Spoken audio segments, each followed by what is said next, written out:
Welcome to TMZ Live. As Nick Reiner is still in jail awaiting trial for the murder of his parents, Rob and Michelle Reiner, he has now made a very interesting legal move. He is trying to get money that his parents left for him in a trust fund. He wants that money because he says it's the only way that he can get the representation, the legal representation that he needs for this trial. And he says he wants to hire Alan Jackson, or we should say rehire Alan Jackson, who, as you know, was hired back in December, very shortly after the murders. And Alan Jackson was working on the case and then abruptly, it seemed, dropped out of the case. And as he walked out of court that day, he said there's a lot more I just can't talk about.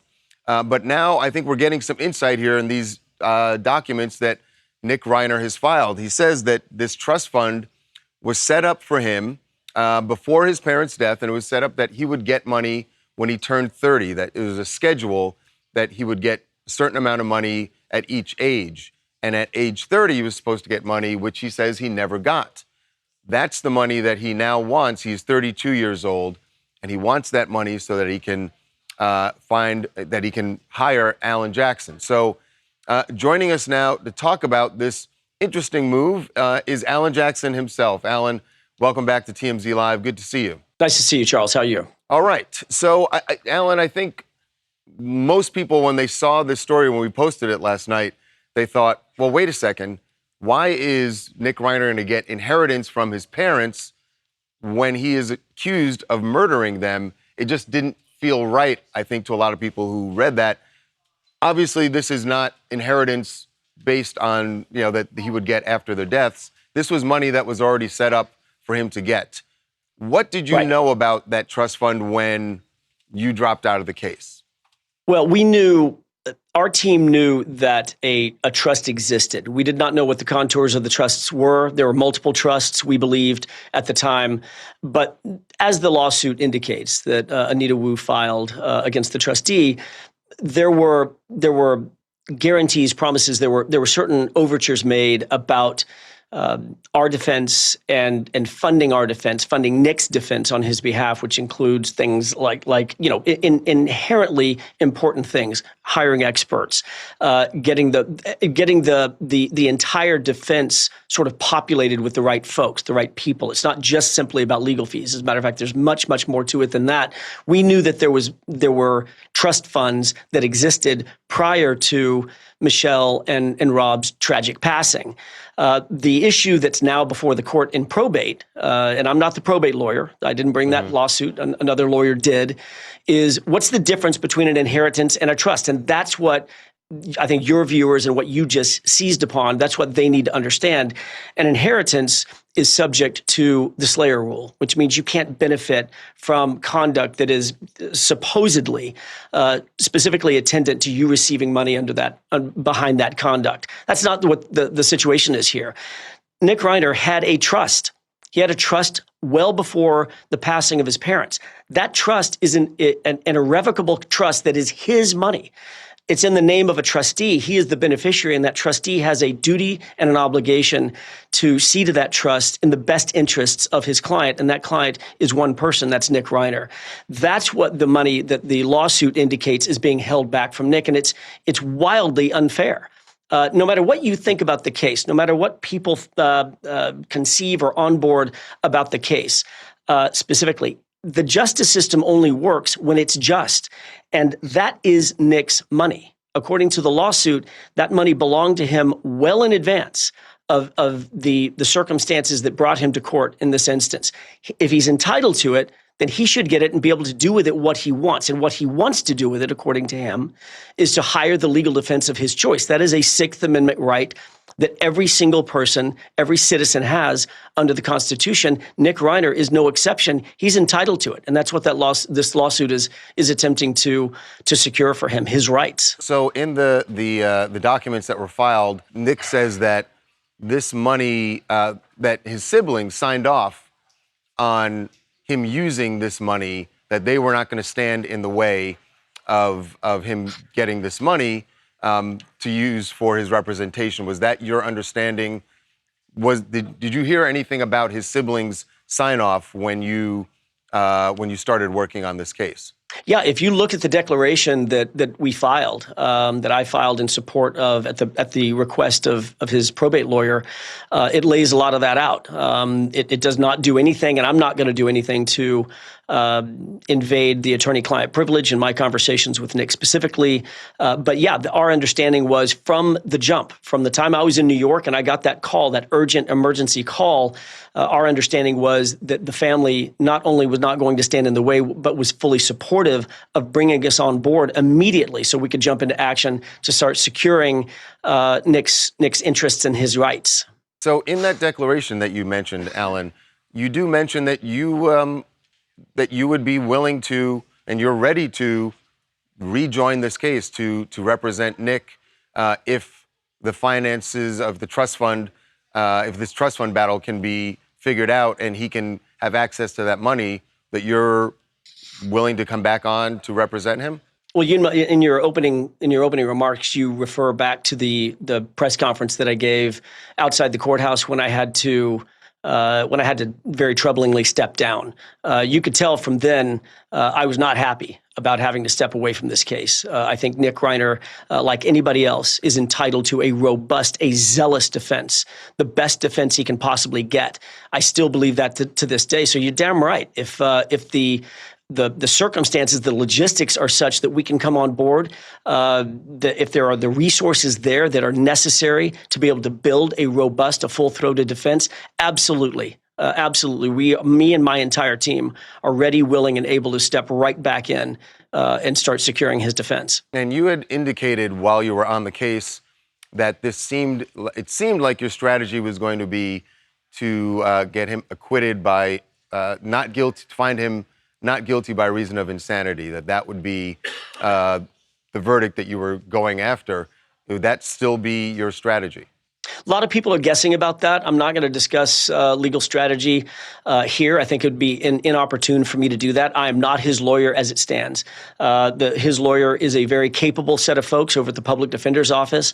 So I don't want to stand in the way of that, and I'm not going to discuss specific strategies.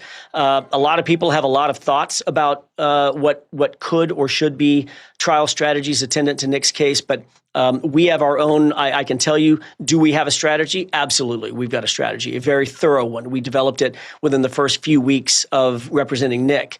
And that strategy hasn't changed. But I'm not going to talk about what the contours of that strategy is. I think it'd just be inappropriate. Okay.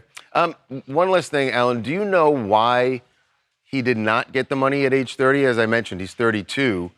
And he's now fighting to get this money that was by the trust that he should have gotten when he was 30. Yeah, Charles, it's a great question. And I think that's what the probate lawyer, I think that's what she's seeking, is some answers as to what happened with the trust, what happened with the trustee at the time. Trustee, I believe, has changed since this incident occurred. So I think there's a lot of questions that need to be answered. I don't have the answer to all those questions because the trustee has not necessarily been incredibly forthcoming to us. They weren't when we were still on the case.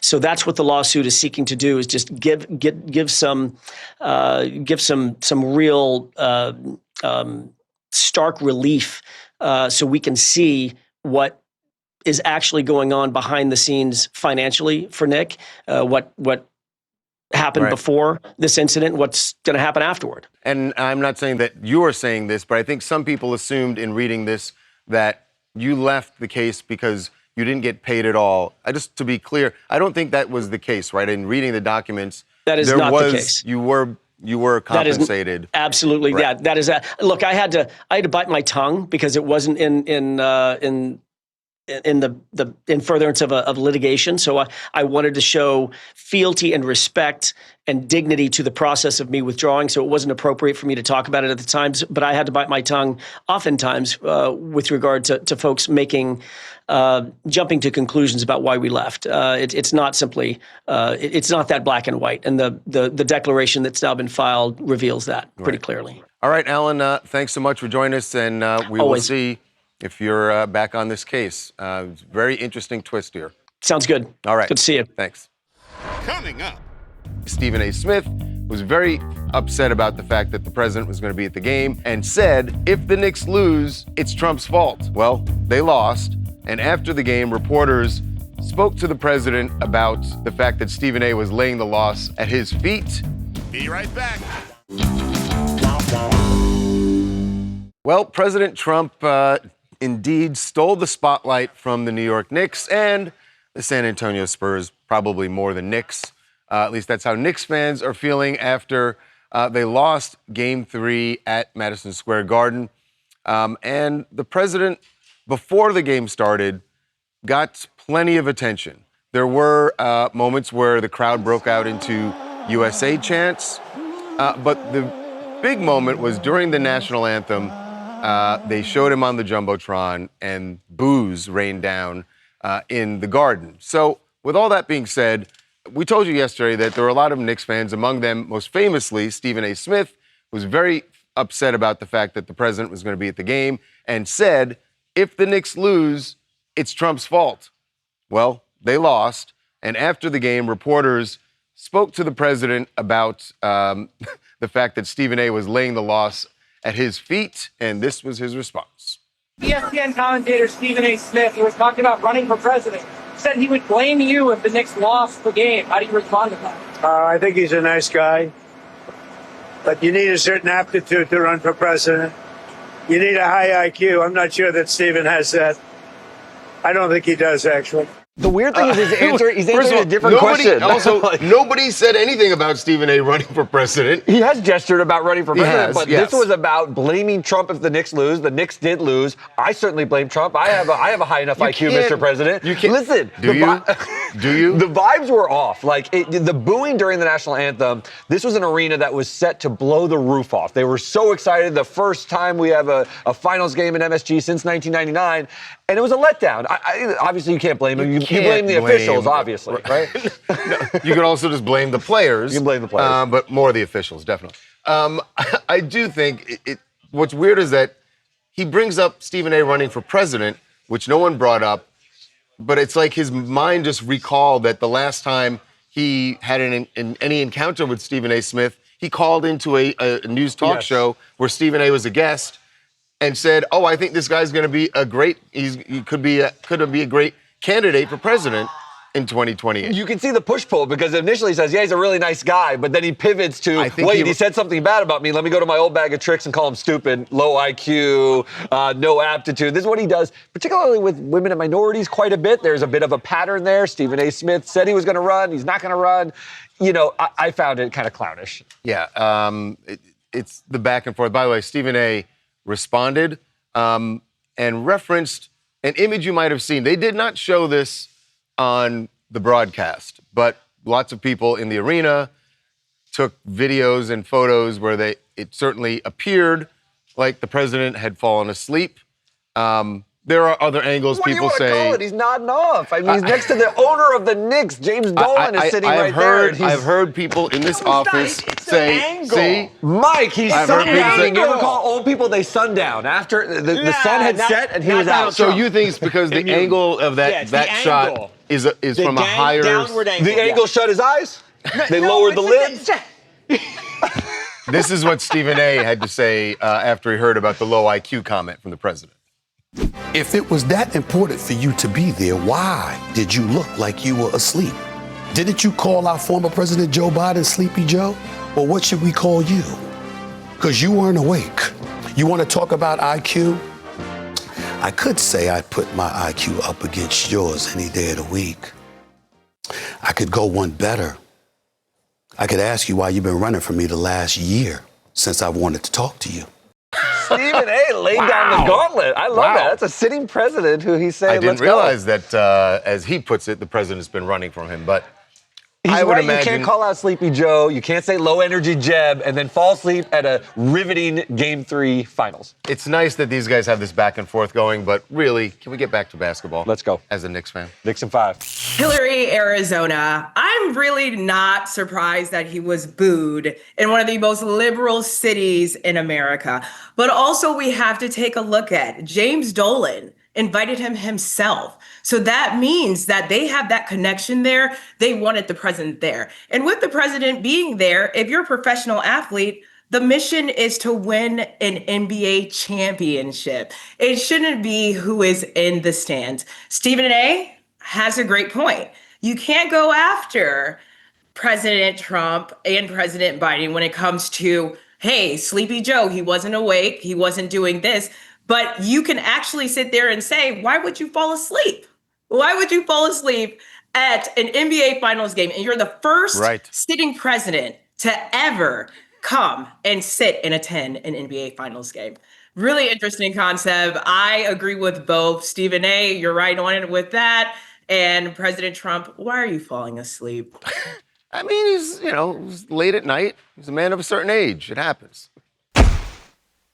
Well, Ariana Grande is going to have some room on her tour bus because she does not need room for her boyfriend, ex-boyfriend, Ethan Slater, because they have split up. We found out yesterday.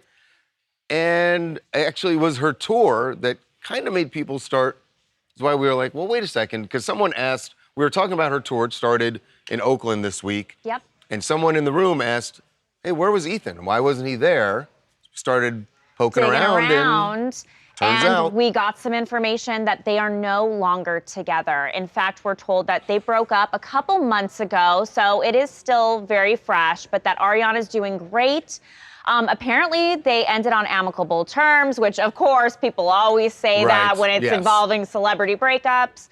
But that they gave this breakup very careful consideration. So they really talked through it and then just ultimately decided that they should go their separate ways. Do we know, did the breakup have anything to do with his ex-wife and their situation? Like, it's unclear why they broke up, but I mean, that whole thing happened 3 years ago. They were together for 3 full years, so you would assume that, and exactly what we're talking about is Ethan was married to a woman named Lily J. They had a very young infant together when they broke up. As that kid starts getting older, you think that becomes a factor for him, maybe? I don't know, but it is interesting timing also that right before her tour. Right. I mean, and of course if it was a couple months ago, she was probably like rehearsing for the tour. Yep. She was busy. And another thing too is she has a new album that's coming out in June, which is kind of paired up with this tour, and she has a song that came out already. So the title is something like "I Wish I Didn't Make You Love Me," and now that we have new eyes, everyone will think that song is about Ethan. Exactly, but we're told he did not inspire anything from this new album that's coming out. None of the songs are about him. That sounded like a jab, like. Nothing? None of her new songs have anything to do with him? If the songs are negative or can be perceived negative, people are going to assume, oh, wow, she's slamming Ethan in the song. But, our sources are getting ahead of it, saying, like, just so you know, when this album comes out, nothing is about him. So it almost seems like they're preparing. Will she, while on tour, remix live on stage, Thank You Next? Oh, and add in him? Add Ethan? Just saying, that would be kind of cool for Ethan. Rita from Philly. This breakup isn't a surprise to anyone. I think they lasted a lot longer than I thought that they would have. But I think she just gets bored easily in her relationships. Like, she's Ariana Grande. It's hard to find someone that's going to excite you when you have the world at your literal fingertips. I think it's just going to be interesting to see who she ends up with next. I think that's kind of what everyone's waiting for. Well, we'll see how long. I mean, she's going to be busy on tour, although this is always when those relationships with a dancer or something happens. I don't know, just a prediction. Coming up. Well, Michael Jackson has already been top of mind this year because of the movie Michael that came out and has become a huge box office success. And now there's a documentary, it's a series, 3-part series on Netflix called Michael Jackson, The Verdict. This documentary focuses on his 2005 trial for child molestation. Be right back. TMZ's got every freaking thing. Big celebs, big stories, big events. Donnell Rawlings took TMZ DC on a city tour. You know what the irony of this is? A black man takes a white person to the White House. It's TMZ.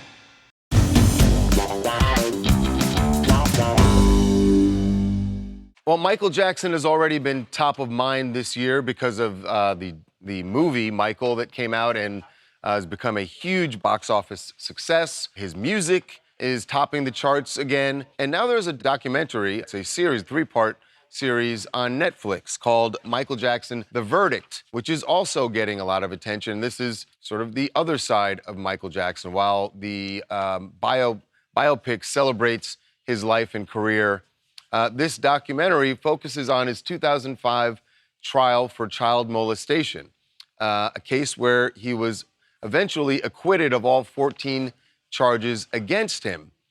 And it is a trial that is now being seen through the eyes of a lot of people who didn't know about this, people who were younger. I was certainly covering this as a journalist back then, and everyone was riveted by this because this was Michael Jackson at the height of his powers, was the biggest celebrity in the world by far, and now was being accused of something so heinous, and all the details that came out of the raids at Neverland and what was found there and the allegations, it really was shocking. So one of the people who was there involved directly in this, and also you'll see him in the documentary, Michael Jackson, The Verdict, is Ron Zonin. He was the assistant deputy, was the deputy DA in Santa Barbara County involved in the prosecution. And he sat down with the producers of this documentary. And I'm just wondering, he's joining us right now to talk about the documentary. And Ron, thank you so much for being with us. My pleasure. I'm curious, I know that when Michael Jackson was acquitted, it was, I'm sure, a shocking defeat for yourself and the other prosecutors. So I'm wondering why you decided to sit down with the producers to relive this. Do you think that people were going to see it through a different lens today than they did back then? I wasn't certain that anybody would be seeing it in a different lens necessarily. It would be a different audience. It's 20 years later. But I felt that if there's going to be a documentary about this rather historic trial from 20 years ago, it should be as accurate as possible. And it should have the perspective of people who were involved in the trial. So I did agree to do the interview and would agree to further interviews, as I'm doing with you. Well, and we appreciate that. I'm wondering what the response has been, because I've heard from people who've seen the documentary and they're really shocked. It's almost like they didn't know about this trial. I think obviously there's been a lot of time that's passed. There are a lot of new Michael Jackson fans based on the movie, and people are rediscovering his music, and maybe they didn't know about this part of this. I'm wondering what kind of response you've gotten from the public as they now hear all the details from this trial. Well, I'm not getting any response from the public necessarily, aside from a few threats that have come in through email. Tell us about that, Ron. What kind of threats you're getting by email? Well, there are people who are fans who express their displeasure at the position that we took in this documentary, and express their displeasure very clearly to me. That's not something that I'm upset about. We had a lot more of that during the trial. That was a consistent event taking place during the trial, and now it's very little. There aren't that many people who are doing that, but we do get a few. No, I think that this case was very interesting at the time that it was tried, and it's certainly interesting today. He was one of the world's most recognizable people, very, very talented musician and entertainer. And the charges were serious. And the fact that it's 20 years later and there's still public interest in this case and understanding about it is certainly reason to have a documentary like this. You know, since the trial, there have been other accusers who've come forward, and certainly the Leaving Neverland documentary shined a new light on those accusers. Do you think that there are more people who'd be, if that trial happened today and Michael Jackson were still alive, would the jury perhaps be more willing to think that this was possible? Because, you know, I remember at the time, a lot of this was that Michael Jackson, as you said, was the biggest star in the world. And so my feeling was that the jury was willing to give him the benefit of the doubt. And certainly when there were people like Macaulay Culkin who testified and said, none of this could have ever happened, I'm with Michael all the time and it didn't happen, that the celebrity there may have swayed the jury, but today, maybe that would be different. Well, there's no question that at the time, the celebrity status of some of these people did affect the jury. And if we had had the benefit of the honest and candid testimony of a number of the other victims in this case, it could have affected the outcome, certainly.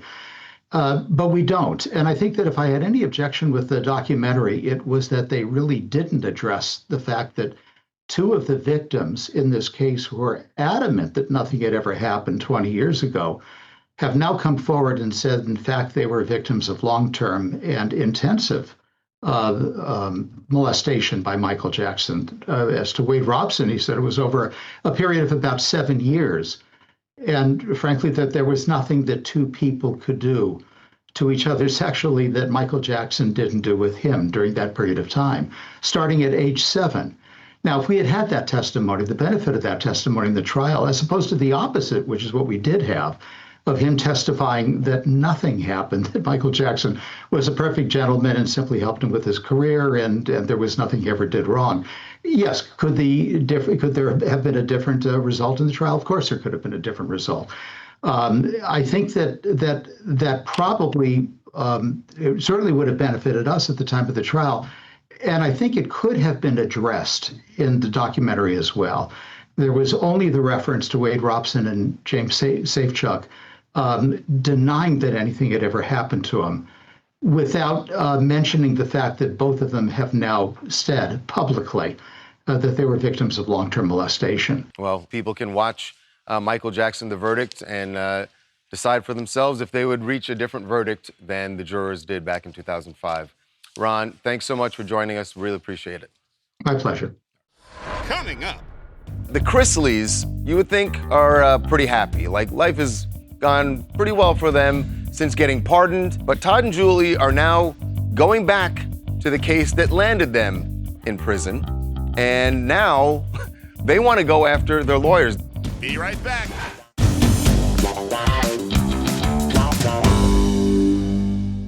Welcome back to TMZ Live. The Chrisleys, you would think, are pretty happy. Like, life has gone pretty well for them since getting pardoned. They could still be in prison right now, but President Trump issued the pardon, and now they are both free. But Todd and Julie are now going back to the case that landed them in prison, and now they want to go after their lawyers. They are going after their lawyers, suing their lawyers, claiming that basically they did a horrible job and they went to prison. They lost their TV show, they lost brand deals, all because these lawyers screwed up the case, and they believe that they need to pay now, that the lawyers need to pay. It sounds crazy, and you kind of go like, why would they do this? Like, just move forward? Well, they claim they've lost a ton of money. They've definitely lost money. They're seeking $25 million from their lawyer. They lost deals. They lost a reality show at the time, which was very popular.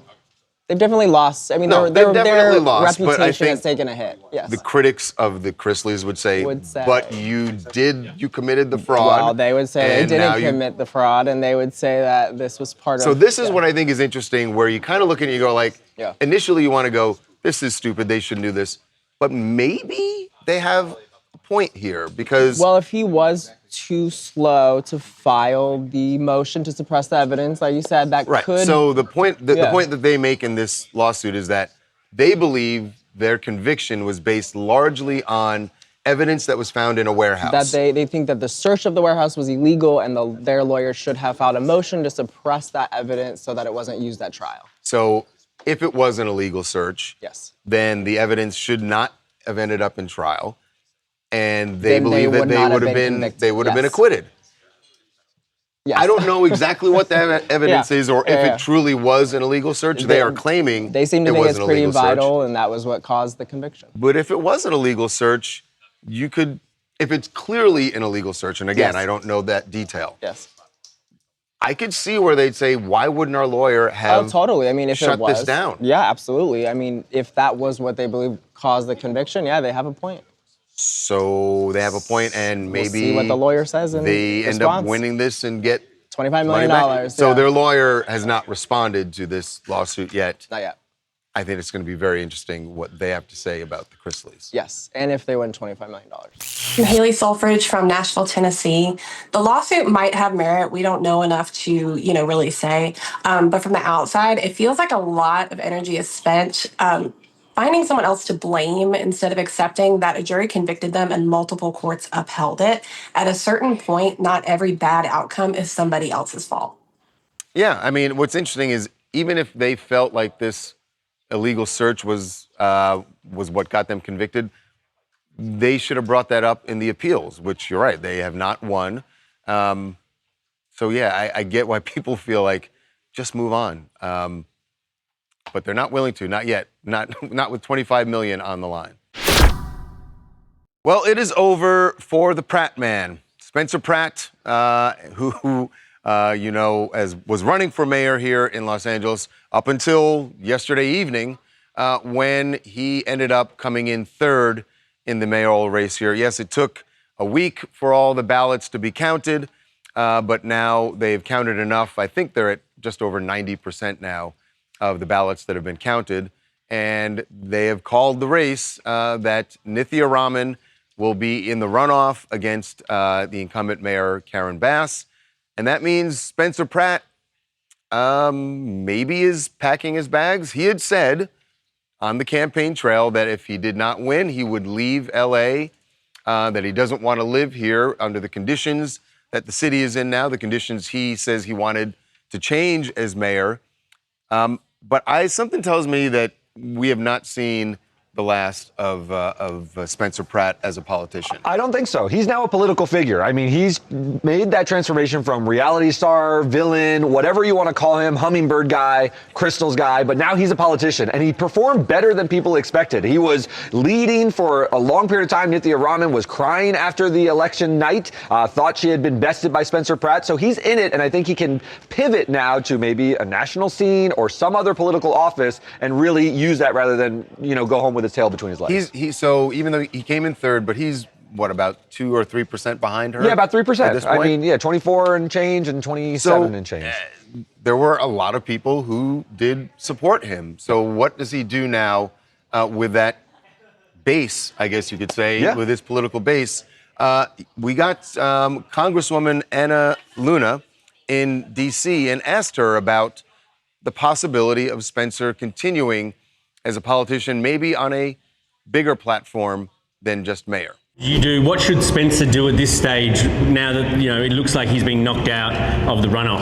Well, I think that Spencer has a very, very incredible future in politics, regardless of whether or not it's just at a local level. Is that right? Or whether he should consider running for federal office. But either which way, I think that what he showed the entire country is that now more than ever, the Congress needs to come together and pass voter ID in the state of America. Interesting. So you think that he's like a natural at politics and maybe he should seek higher office? Yeah, and a lot of people try to hit him on his career in Hollywood prior, but he's a smart man. Here's what's fascinating to me. He is a registered Republican. What does he run as? If he pivots from the mayoral race where you kind of have to be a Democrat to be competitive, and he ran as an independent. And he ran as an independent, but he got the sort of endorsement from Trump, and he could lean into that and just become a Republican. It might be an awkward fit for some of his politics, but a nice fit for others. Yeah, I mean, he certainly, I just don't see him now just going to Santa Barbara and, waiting for his house to be rebuilt in the Palisades, I think. Or the double wide trailer that he has. He could just move in. Well, the trailer is on the property where his house used to be. I don't think you can make fun of him for that. I don't. I just think he wasn't living there. You did. He wasn't living there during the election, and he got called on it. That is true. Hi, I'm Laura in Marina Del Rey, and living in LA, this was a hot topic, definitely. I asked my friends. I couldn't vote for mayor of LA in Marina Del Rey, but asking my friends, people I work with of all different backgrounds, I heard a lot of Karen Bass, a ton of Spencer Pratt. So people were really excited about him, but I never heard once Nithya Raman. So needless to say, I'm shocked by these results, but excited to see what Pratt's going to do, because he definitely created a buzz here in LA. He's got a political base, and that's the hardest thing. He's got people who are willing to give him a lot of money. And so when you have that, you have the ingredients for a campaign. And there's no way he's just going away and we're not going to hear from him again. Coming up. Tomorrow Some wild video now from Monaco, where Offset was among the celebrities who was there for the Grand Prix. If he got one more girl like that, I'm gonna beat him. Be right back.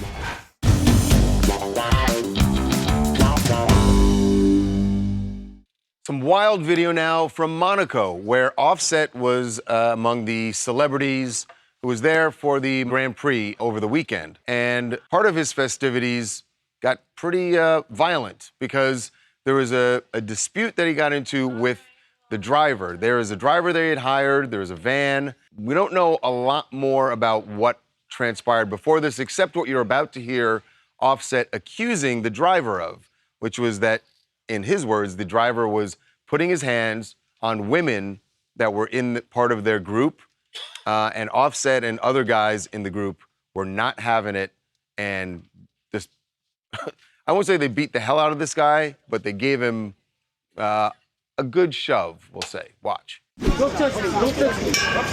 Oh, Don't touch the women. Don't touch the women. Don't touch the women. Why is nobody putting Bro, he's grabbing women by their neck. He's grabbing the girls by their neck. I don't Sad, Do you want to fight? Listen. Yeah. I told him, listen to me. I told him I will pay him. I told him I'll pay him. You grab the women like this, bro. I'm gonna beat him up. If he grab one more girl like that, I'm gonna beat him. So, I mean, Offset's making it sound like there were multiple women that this guy attacked. We don't know that that's true at all. So we spoke to sources who are claiming that their side of things was that the driver, for whatever reason, was trying to get the people out of the car, and at some point put his hands on women and grabbed one of the girls' hair. That's what we're being told. We don't know if cops were called. It doesn't seem like anyone got detained. I don't know if the guy who got shoved may have filed a police report after this. So that's why you heard Offset say, I told him I would pay him. I told him I would pay him, but then he put his hand, and Offset says he put his hands on the women. Yeah, it seems like, I mean, with Offset, trouble always seems to kind of follow him, unfortunately. But in this circumstance, if we're gonna believe what we're being told from the sources close to him, if any guy sees another guy put his hands on women, obviously things are gonna get escalated. Right, and something clearly happened for Offset and the other guys in the group to be that agitated. There doesn't make sense that they would just Not to make light of it, but also the guy in the towel, like he literally, like it must have just been coming from the beach or something. I don't know. I've never been to Monaco, but it is interesting that he's in the towel, but still took time to shove the driver down to the ground. I think there was a dispute over payment, and that's why you heard Offset say, I told him I'd pay him, but then he went and grabbed the women. Right. So then it turned into that. Don't put your hands on women, if that's what happened. Good rule. Coming up. Hunter Biden is actually getting a lot of traction on social media, and some people find him genuine enough that they think maybe he could have a future in politics. We got AOC out in D.C. and asked her about Hunter's potential future in politics. Here's what she said. Be right back.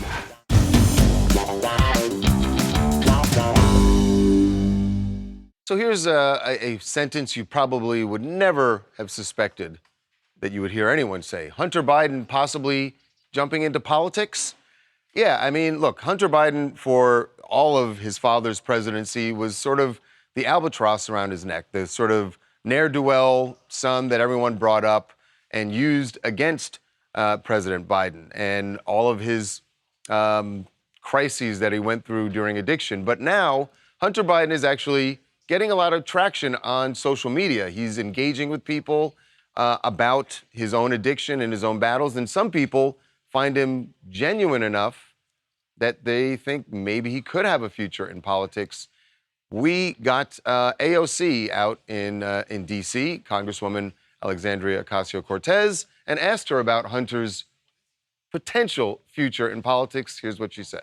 Someone that's cutting through right now is Hunter Biden. Whether people like him or not, he's able to communicate, talk about issues.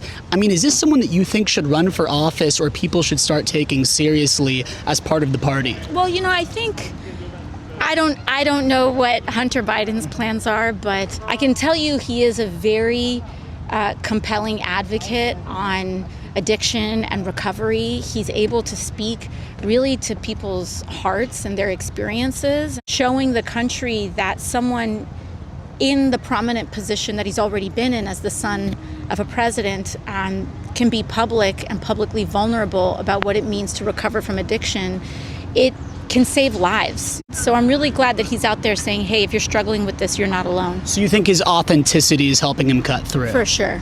Pretty good job of dancing around the question. Yeah, she didn't say yes. She didn't say anything about good answer. About the pull-up, because I think she realizes. Yeah. I mean, look, it's interesting on this today when the main primary is going on, and you have Graham Plattner, who is probably going to win, but is a very problematic candidate as far as things he's gone through in the past. Makes people Hunter look like a perfect candidate. Yeah, exactly. So you go like, well, if they're going to elect him, maybe someone would elect Hunter. I'll be honest, Charles. I've been following Hunter on Twitter, and he comes across as a likable person. Doesn't seem to run from the things that people are making fun of him. No, he leans into the controversy. I like him. You read his stuff and you like him, and you say he comes across as, he seems like a smart guy.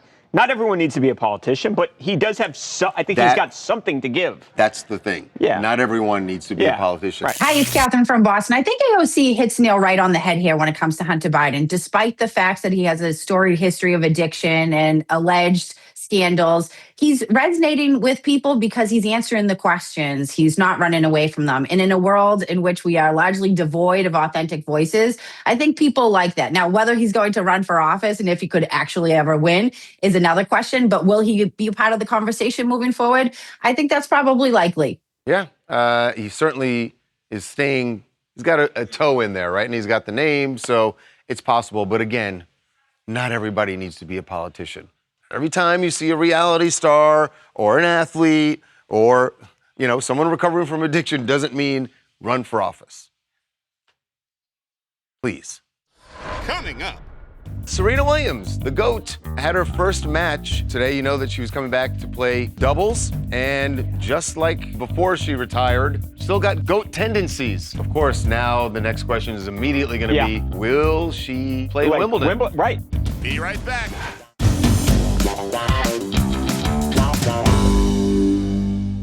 Well, she is back. Serena Williams, the GOAT, had her first match today. You know that she was coming back to play doubles.